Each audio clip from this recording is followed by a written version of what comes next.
HSC English পরীক্ষার জন্য খুবই গুরুত্বপূর্ণ ১৫টা শব্দ নিয়ে আজকে আমরা কথা বলবো। চলুন এই শব্দগুলো আর তাদের সিনোনিম অ্যান্টোনিমগুলো একবারে শিখে ফেলি। আচ্ছা, এই শব্দগুলো যাতে সহজে মনে রাখা যায় সেজন্য আমরা পুরো আলোচনাটাকে ৪টা সহজ ভাগে ভাগ করে নিয়েছি।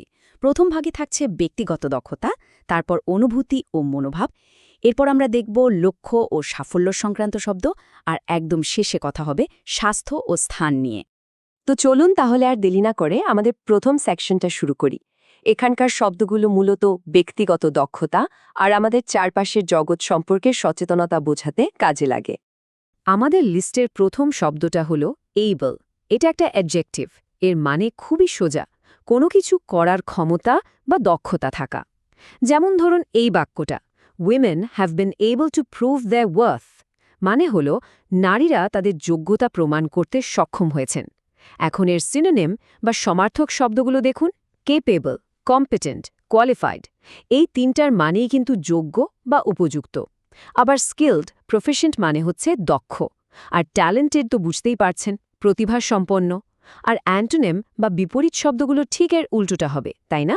যেমন আনএবল, ইনকেপেবল, ইনকম্পিটেন্ট মানে অক্ষম বা অযোগ্য। এরপর আসছে অ্যাক্টিভ।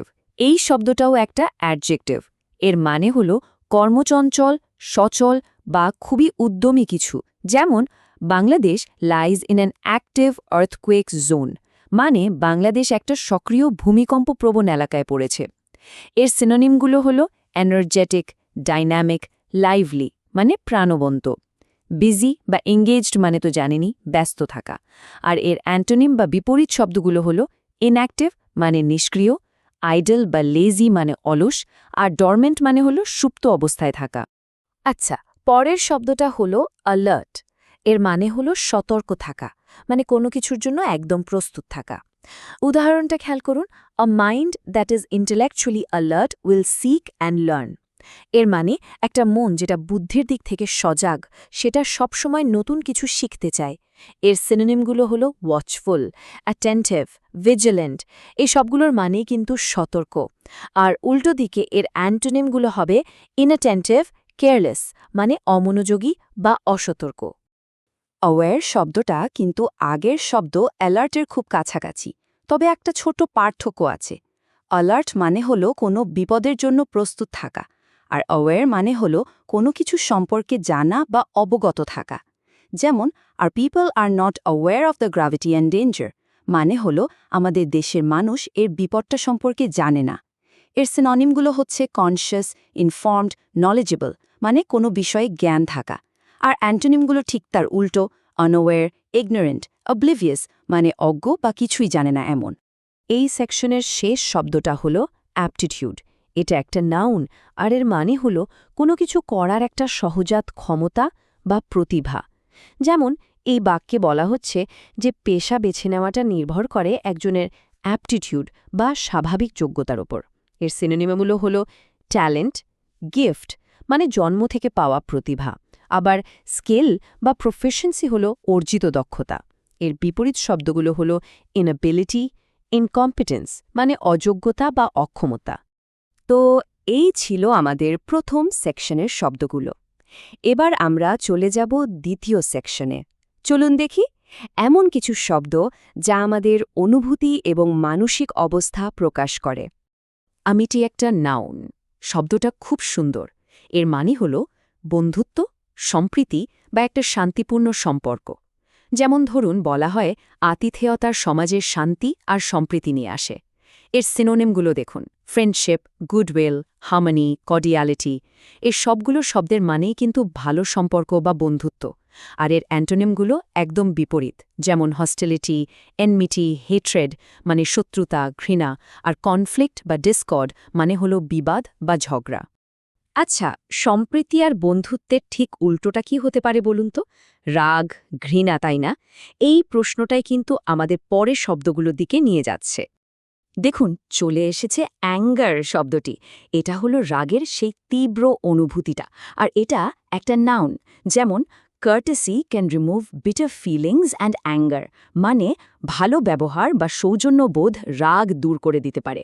এর সিনোনিম হিসেবে রেজ, ফিউরি, wrath ব্যবহার করা যায়, যেগুলো দিয়ে প্রচণ্ড রাগ বোঝানো হয়। আর ইরিটেশন বা অ্যানয়েন্স মানে হলো বিরক্তি। এর বিপরীত শব্দগুলো হলো কামনেস, পিস, সেরেনিটি মানে শান্তি বা মনের স্থির অবস্থা। এখানে একটা ইন্টারেস্টিং ব্যাপার আছে, খেয়াল করুন। আগের শব্দটা ছিল অ্যাঙ্গার, যেটা হলো অনুভূতির নামটা, মানে একটা নাউন। আর এখন আমরা দেখছি অ্যাংরি, যেটা হলো অ্যাডজেক্টিভ। এটা দিয়ে এমন একজন মানুষকে বোঝানো হয় যিনি রেগে আছেন। যেমন an ideal teacher is never angry with his students, মানে একজন আদর্শ শিক্ষক তার ছাত্রদের উপর কখনোই রাগ করেন না।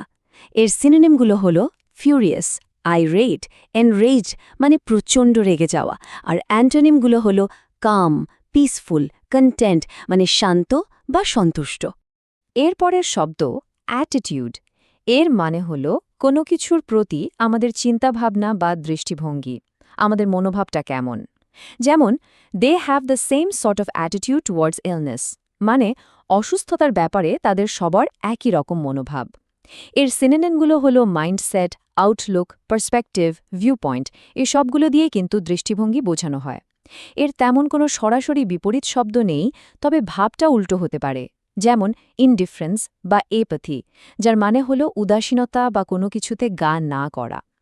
আচ্ছা, এই তো গেল আমাদের অনুভূতি নিয়ে কথাবার্তা।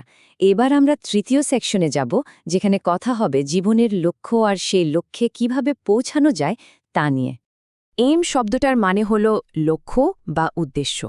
মজার ব্যাপার হলো এটা নাউন এবং ভার্ব দুটো হিসেবেই ব্যবহার করা যায়। যেমন a man without an aim has no direction, মানে যার জীবনে কোনো লক্ষ্য নেই, তার কোনো পথও নেই।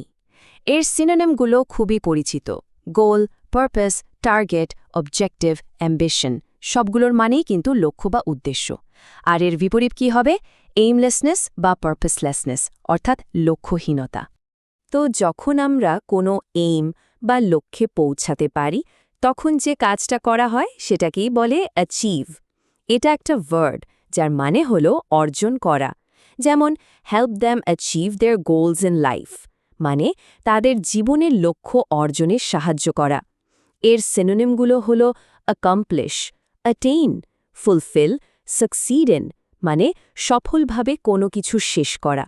আর এর বিপরীত শব্দগুলো হল ফেল, মিস, ফলস শর্ট, মানে ব্যর্থ হওয়া।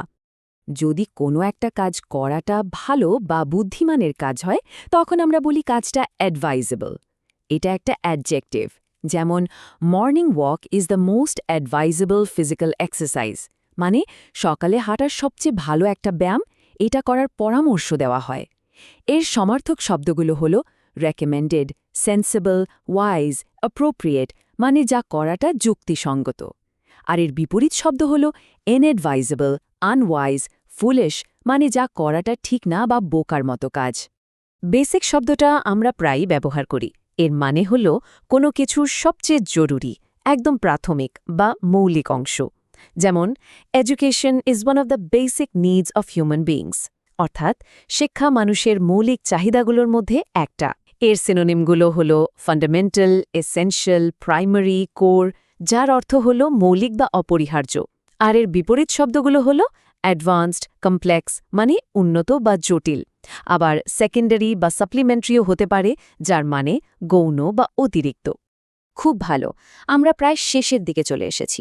আমাদের শেষ সেকশনে মাত্র দুটো শব্দ আছে, যেগুলো আমাদের শারীরিক অবস্থা আর পারিপার্শ্বিক স্থান নিয়ে কথা বলে। এলমেন্ট শব্দটা একটা নাউন, যার মানে অসুস্থতা বা রোগ। তবে এটা সাধারণত খুব মারাত্মক কোনো রোগের ক্ষেত্রে ব্যবহার হয় না, বরং ছোটখাটো অসুস্থতা বোঝাতে বেশি ব্যবহৃত হয়। যেমন a good book is a nurse in element for all of us. এর মানে হল অসুস্থতার সময় একটা ভালো বই আমাদের জন্য একজন সেবিকার মতো। এর সিনোনিমগুলো হল ইলনেস, সিকনেস, ডিজিজ, ডিসঅর্ডার। আর এর বিপরীত শব্দগুলো তো খুবই সহজ: হেলথ, ফিটনেস, ওয়েলনেস, ওয়েলবিং, মানে সুস্বাস্থ্য। আর আমাদের আজকের লিস্টের একদম শেষ শব্দ হল এরিয়া। এর মানে হল একটা নির্দিষ্ট জায়গা, অঞ্চল বা এলাকা। যেমন women's contributions are most visible in rural areas, মানে গ্রামের এলাকাগুলোতে নারীদের অবদান সবচেয়ে বেশি চোখে পড়ে। এর সমার্থক শব্দগুলো হল reason, zone, district, territory, locality. এর কিন্তু সরাসরি কোনো বিপরীত শব্দ নেই, তবে কোনো কিছুর কেন্দ্রবিন্দু বোঝাতে আমরা সেন্টার বা পেন পয়েন্ট এই শব্দগুলো ব্যবহার করতে পারি। তো এই ছিল আমাদের আজকের 15টা শব্দ। আচ্ছা, এবার একটু ভাবুন তো, এই শব্দগুলোর মধ্যে কোনটা আপনার নিজের জীবনের লক্ষ্য বা এম বোঝানোর জন্য সবচেয়ে বেশি কাজে লাগতে পারে?